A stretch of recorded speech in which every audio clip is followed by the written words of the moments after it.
네, 지수는 차분하게 강박권 정도가 유지가 되고 있고요. 오늘 테마주들도 움직이는 종목군들이 많이 있네요. 스마트 그리드 관련된 종목군들 앞서 잠시 언급이 됐는데 누리텔레콤뿐만 아니라 피에스텍, 일진전기 이런 종목군들이 1에서 8%대 강세 나오고 있고요.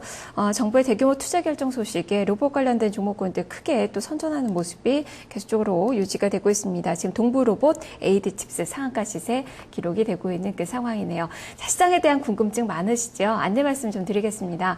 오후 2시에 방송이 되는 허연의 이슈통 시간에 여러분들에게 그 오늘 시장에 대한 주제를 받고 있는데요. 아자아자 게시판에 들어오셔서 앞에 머릿말에 이슈통이라고 좀 달아주시고요. 그리고 시장에 대해서 그리고 종목에 대해서 궁금하신 점 있으시면 올려주시면 2시에 이러한 주제를 가지고 이야기를 해보도록 하겠습니다. 또 선물을 보내드리니까요. 많은 참여 부탁드리겠습니다. 자, 시장은 계속해서 좀 지루한 그 모습입니다. 여기서 상승폭을 더 키울 수 있을지 어떤 전략이 필요한지 증권사 연구원들의 의견 지금부터 확인을 해보겠습니다. 동양증권 이재만 연구원입니다. 어제 미국의 경제지표 호전이 국내 증시의 대형주 중심으로의 상승세가 나타나고 있다. 이를 예상한다라는 관점에서의 의견을 제시를 했습니다. 한양증권 임동락 연구원입니다. 미국의 주택지표 호조 EU 정상회의에 대한 기대감이 유효하다라는 관점에서 추가적인 반등을 더 내다보고 있습니다. 삼성증권 임수균 연구원입니다. 자동차, 정유 등 낙폭과대 대형주 중심으로 관심을 가져보자라는 시각입니다.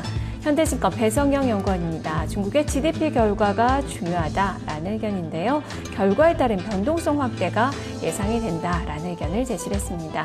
자, 오늘은 기다리는 것이 상당히 많습니다. 중국의 GDP 발표도 오전에 예정이 되어 있고요. 오늘 저녁부터 시작이 되는 EU 정상회의에 대한 그런 기대감들도 있습니다. 이러한 그런 이벤트들을 앞두고 지금 장 초반에는 관망세가 강하게 나타나고 있는데요. 어떻게 전략을 세워봐야 될지 좀 더 구체적으로 이야기 들어보겠습니다. 동양증권 이재만 연구원입니다. 연구원이 안녕하세요. 예, 안녕하십니까. 네.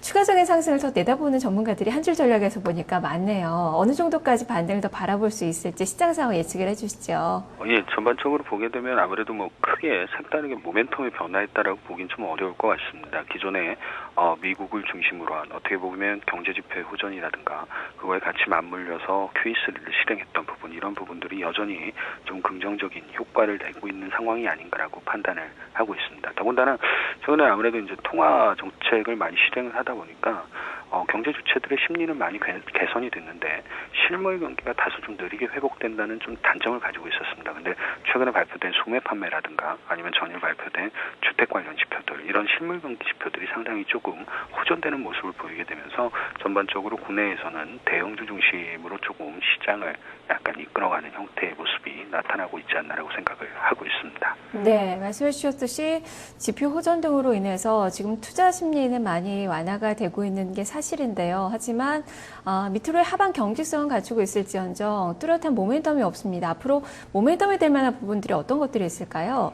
미국은 여전히 조금 경기라든가 이런 부분은 견조한 회복세를 보이고 확장세를 보일 거다라고 생각을 하고 있습니다. 재정절벽의 이슈라든가 대선의 이슈는 약간 정치권의 문제일 뿐이지 경기를 뒤흔들어 놓을 정도는 아니다라고 기본적으로 좀 생각을 하고 있는 상황이고요. 반면에 이제 굉장히 좀 부진했던 이제 중국이라든가 이런 쪽에 대한 기대감이 여전히 좀 유효한 상황이 아닌가라고 생각을 하고 있는.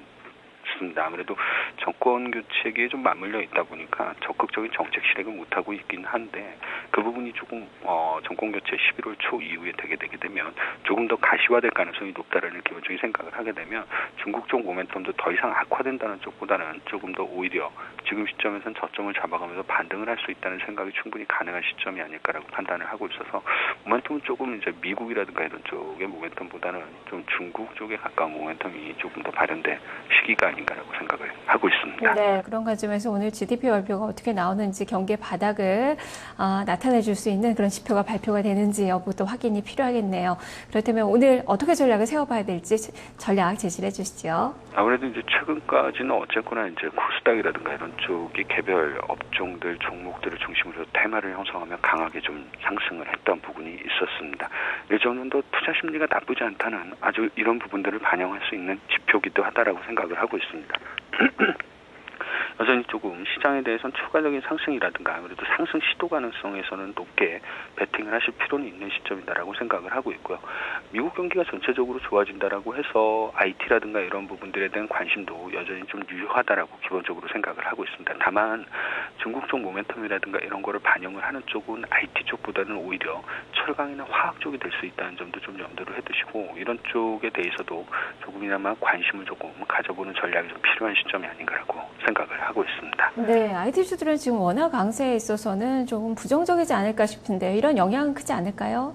IT 같은 경우는 그 자동차하고는 좀 많이 다르다라고 기본적으로 생각하고 있습니다. 이미 절대적으로 글로벌 마켓 슈어가 굉장히 높기 때문에 환율이라든가 가격 변화에 어떻게 보게 되면 크게 민감하게 반응하지 않을 수 있다는 부분들도 조금 고려를 해야 될 필요가 있지 않나라고 생각을 하고 있습니다. 알겠습니다. 말씀 잘 들었습니다. 감사합니다. 네, 대형주 위주로의 투자 전략이 필요하다. IT와 금융주에 대한 이야기가 제시가 됐네요. 간밤에 또 금융주들이 미국에서 많이 상승하는 모습을 보여줬고 지금 현재 금융주들이 우리 시장에서도 움직이고 있다는 점도 같이 보시면 좋을 것 같네요.